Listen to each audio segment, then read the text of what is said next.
الرحمن الرحیم۔ سلام دوستو، آج ہم آپ کو ایک ایسی عورت کے بارے میں بتائیں گے جس کا نام امیلیا ہے، جو 1837 میں انگلینڈ میں پیدا ہوئی تھی۔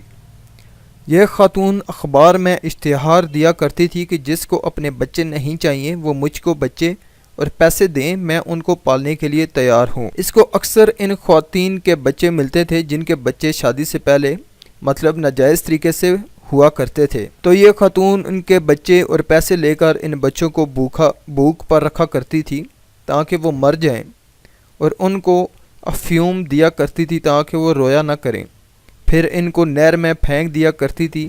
یہ خاتون ان بچوں کے کپڑے تک اتار دیا کرتی تھی تاکہ ان کپڑوں کو بھی بیچا جا سکے۔ جب پولیس نے اس کو پکڑ لیا تو اس کو 1896 میں سزائے موت دی گئی تھی، اور کہا جاتا ہے کہ اس نے تقریباً 400 تک کے بچے مار دیے تھے۔ دوستو، اگر آپ کو یہ ویڈیو پسند آئے تو اس کو ضرور شیئر کریں اور لائک کریں، اور اس چینل کو بھی ضرور سبسکرائب کریں۔